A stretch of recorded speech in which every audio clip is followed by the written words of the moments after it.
इस देश की प्रक्रिया नहीं है। लालू प्रसाद यादव बीमार थे, बीमार होने के बावजूद पहुंचे गर्दनी बाग।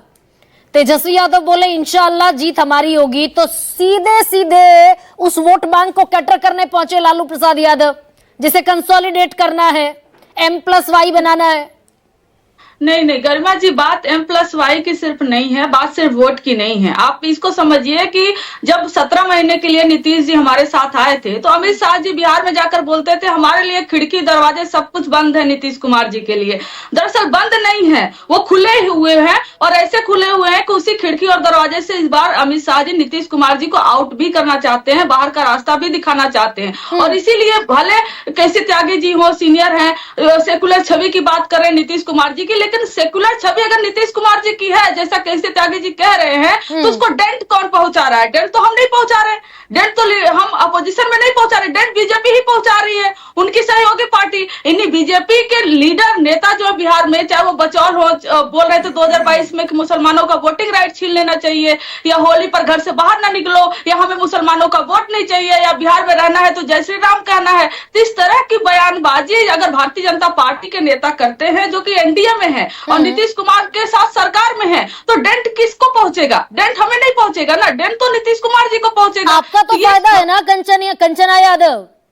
देखिए, अगर फायदा है नुकसान है हम इसका आकलन नहीं करते, लेकिन जो चीज वाजिब है, जो गलत हो रही है, हम उस पर आवाज उठाते आए हैं और आवाज उठाएंगे। चाहे वो लालू जी के समय हो तभी लालू जी आवाज उठाए थे, चाहे आज का समय हो, तेजस्वी जी संभाल रहे हैं तो तेजस्वी जी आवाज उठा रहे हैं, लालू जी भी आवाज उठा रहे हैं। तो जो जहां गलत होगा, चाहे वक्फ बिल हो, चाहे कोई भी बिल हो जो एक समुदाय के किसी जाति विशेष के खिलाफ आएगा, उस पर हमने आवाज उठाई है। नहीं, लेकिन उसके बावजूद भाई नीतीश कुमार ने 20 साल में जो किया उसकी तो एक बड़ी लंबी फेहरिस्त है ना। कब्रिस्तान की घेराबंदी से लेकर आरक्षण से लेकर पसमानदा समाज को बड़ी लंबी फेहरिस्त है उसकी, कहां काट पाएंगे? गरिमा जी, अगर उसकी लंबी फेहरिस्त है तो लंबी फेहरिस्त ये लोग गिनवाए, लेकिन आज के समय पे अगर संभल का केस हो या देश भर में किसी ट्रेन में चलते हुए एक मुसलमान को लिंच करने तक की हालत आ जाती है, गौ हत्या के नाम पर कहीं लिंच हो जाता है, अगर Nitish Kumar ji so called secular नेता अपने आप को क्लेम करते हैं तो उनको आवाज उठानी चाहिए। भाई कह दिया ना राजीव रंजन ने, आज ही राजीव रंजन ने कहा, जेडीयू के नेता ने, कि हमने जितनी भी सिफारिशें रखी, जितने भी हमने रिकमेंडेशन दिए संशोधन के, बीजेपी ने सारे मान लिए वक्फ बिल पर। तो संशोधन सारे मान लिए, कौन से संशोधन मान लिए? मैं तो कह रही हूँ कि अगर बचौल ऐसा बयान देते हैं इनके विधायक, तो नीतीश कुमार जी के हाथ में है ना कि उनकी सदस्यता रद्द करे। क्या आप एक कम्युनिटी के खिलाफ ऐसे भड़काऊ भाषण कैसे देते हैं? क्या नीतीश कुमार जी ने ऐसे पे बयानों पर कोई एक्शन लिया? कोई एक्शन उन्होंने नहीं लिया। तो सवाल तो नीतीश कुमार जी पर उठेगा, लेकिन हमें लगता है कि नीतीश कुमार जी की सेहत नहीं ठीक होने का जो नाजायज फायदा, मिसयूज है, उसको भारतीय जनता पार्टी कर रही है। अच्छा, ऐसी स्थिति में ये भाई जो सेक्युलर टैग पर ही नीतीश कुमार के सबसे बड़ा डेंट आया, ऐसी स्थिति में तो वापसी के भी दरवाजे बंद होते हैं ना कंचना यादव।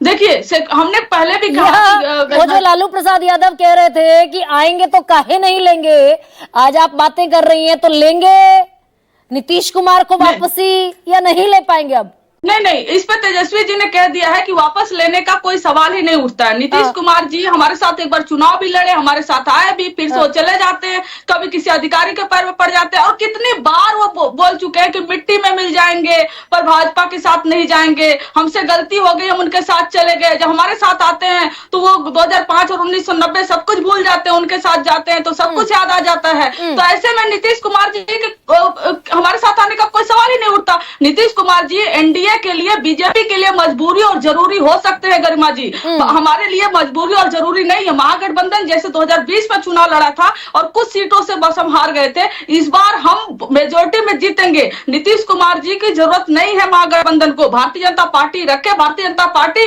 के ही पैरों में वो कभी जेपी नड्डा के, कभी, लेकिन ये तो तय है कंचना, ये तो तय है भाई 17% भले ही कंसोलिडेट होकर आपकी तरफ आ जाए, जो कि आता भी रहा भाई 2005 से पहले तो आप ही का था वोट बैंक, लेकिन जो ईबीसी और बीसी है वो तो 16% इंटैक्ट है ना नीतीश कुमार के साथ।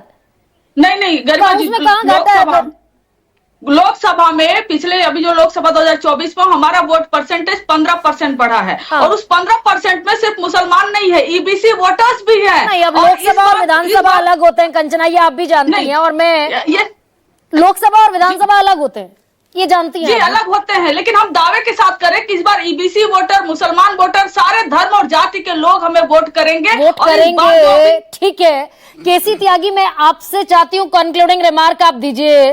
ये इतनी सारी बातें कंचना यादव गिनवा रही हैं, बचौल से लेकर और उत्तर प्रदेश की मैंने कितनी बातें गिनवाई। कुछ मजबूरी, एक शेर है दरअसल, कुछ तो मजबूरी रही होगी, कोई यूं ही बेवफा नहीं होता। कहीं कोई मजबूरी है क्या कि इतनी बड़ी लंबी खामोशी हर बात पर? गरिमा जी, मुझे ये जानकारी नहीं थी कि ये नीतीश कुमार का चरित्र हनन करने के लिए कार्यक्रम आपने आयोजित किया, कि आपके संबोधन से लेकर के और आखिरी संबोधन तक बीजेपी के साथ कौन नहीं गया?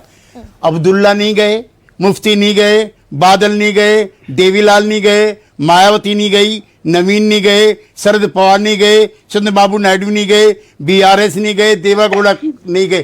कौन नेता है जो नहीं गया? आपने अकेले नीतीश कुमार को आइडेंटिफाई करके करना शुरू कर दिया। और मैं आपके चैनल पर सबके सामने कहना चाहता हूँ, और मैं आशुतोष जी से भी कहना चाहता हूँ, क्योंकि बिहार दरअसल चुनावी राज्य प्लीज आप बीच में मत बोलिए। और वहां की सारी कैलकुलेशन समझने के लिए प्रोग्राम किया था। ये नीतीश कुमार के चरित्र हनन के लिए प्रोग्राम मैं आपसे कहना, मेरी बात सुन लीजिए गरिमा जी, प्लीज। कहिए सर। गरिमा जी, आशुतोष जी से भी मैं करना चाहता हूं कि चूंकि जिस तरह की राजनीति के ये हिस्से रहे हैं, देश में एक नेता बताओ नीतीश कुमार के अलावा जिसपे भ्रष्टाचार के आरोप ना लगे हों, जातिवाद के ना लगे हों, परिवारवाद के ना लगे हों। तो उसके उन गुणों को छोड़ करके आपने वो इसके साथ गए, वो इसके साथ गए, राजनीति को इसने बेईमानी की हो, कभी सवालों के साथ बेईमानी की हो। और मैं दो चीजें कह करके अपनी बात खत्म करूंगा। आशुतोष जी, आपको शायद याद होगा 2005-4 का चुनाव हुआ था, रामविलास जी के 27-28 एमएलए जीत करके आए थे, बहुमत किसी का नहीं था। जॉर्ज साहब के घर पे मीटिंग हो रही थी, उसमें मैं था, ललन जी थे, नीतीश कुमार थे, शरद यादव जी थे और जॉर्ज फर्नांडिस थे। तो कुछ एमएलए उसके तोड़ के लाए जाए रामविलास पासवान के, और उनको कुछ धन दिया जाए, ऐसा प्रस्ताव एक नेता ने रख दिया। मैं गवाह हूं, मेरे सामने नीतीश कुमार मीटिंग छोड़ के चले गए। अगर इस आधार पर मुझको मुख्यमंत्री बनना है तो मैं मुख्यमंत्री नहीं चाहिए मुझको। सुशील मोदी ने मुझे बताया, बीजेपी के नेता ने, एक बड़ा पूंजीपति कुछ पैसे देना चाहता था नीतीश कुमार को चुनाव में। उन्होंने कहा हमें काहे के लिए दे रहे हो?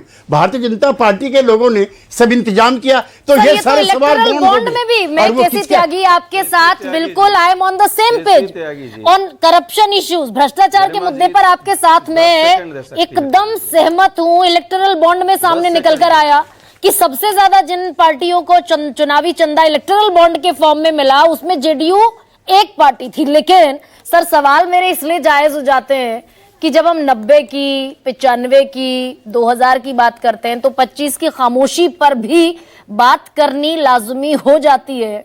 और क्योंकि समय की बाध्यता है, नहीं तो आशुतोष 10 सेकंड में कुछ कहना चाहें तो कह दीजिए प्लीज, क्योंकि आप कहना चाहते थे। हाँ, देखिए, मैं त्यागी जी का बहुत सम्मान करता हूं, इसलिए मैं कुछ ऐसी बात नहीं बोलूंगा जिससे कि उनको तकलीफ हो। लेकिन एक बात तो सच्ची है ना कि बीजेपी के साथ आप थे और हैं, और उस वक्त है जब हिंदुस्तान के मुसलमानों के ऊपर सबसे ज्यादा अत्याचार हो रहा। बस ये तो सच्चाई है ना, यही तो सच्चाई है ना। कर देती हूँ, इसी नोट पर कंक्लूड करती हूँ कि बिहार चुनावी राज्य है, और जहां पर इस तरह की लामबंदी, मोर्चेबंदी, घेराबंदी, विरोध, बगावत, झंडा बुलंदी अगर हो रही हो तो कुछ सवाल जायज हो जाते हैं। सबसे बड़ा सवाल में इतना है।